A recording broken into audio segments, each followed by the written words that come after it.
We are following another very tight race in a key battle for governor of a border state. We're talking about New Mexico, where it is coming down to the wire right now for Republican Mark Ronchetti and Democrat incumbent Michelle Lujan Grisham. Mark Ronchetti is with us now. Mark, thanks for taking the time today. How are you feeling one day out from Election Day? You guys, we feel great. We've been across the state here. We're doing a 33-county, 42-stop tour. We have gone to some of the bluest counties in the state of New Mexico, and they are ready for a change, too. And I think everybody sees some of what you guys are talking about. We have major fentanyl issues across the state of New Mexico because of a border that's been left open by Joe Biden and Michelle Lujan Grisham. That drives our violent crime, as we're the second most violent state in the country, along with an education system that's 51st. So people are realizing the path that we're on is not working, and a lot of our issues are not political. So even in a state that has slid a little more blue here over the past 4 or 5 years, what we're seeing now is incredible response across party lines, and I think that's why we're going to win this race. Mark, I want to ask you about this. You've got the president actually visiting your state, campaigning for Lujan Grisham last week.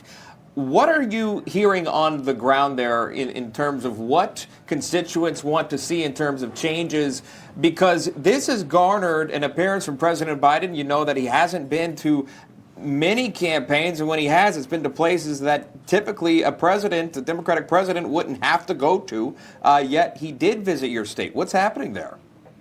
Well, I think they realize they're in trouble. There's no doubt. We've seen this going this way for about 6 to 8 weeks. We've seen the numbers not only tighten, we think we moved by her, and we think what we're going to see on election night is a win, no doubt. And Biden came into town and I think did the same thing that this governor does, which is he's completely and totally out of touch with what most New Mexicans go through. He literally stood up on the stage and said, you know, inflation's going down, prices are going down, the economy's in good shape. And you look around and you say, I don't know what world you're living in, but we're not living in the same world. We saw that same thing when I debated this governor. We stood next to her and literally she got offended because I tore into her administration for them releasing criminals from jail early, from her presiding over an incredible spike in violent crime and not helping out working families. And her big objection was that I insulted lawmakers in Santa Fe. And I said, Governor, we're insulted. We're insulted that you're insulted. So to me, I think you see in both of them this sort of thought process that the inside the Beltway, or in this particular case, inside Santa Fe mindset that is completely out of touch with New Mexicans, they're going to find out that that is not going to serve them well tomorrow night. Well, I'm picking up on your energy here, Mark.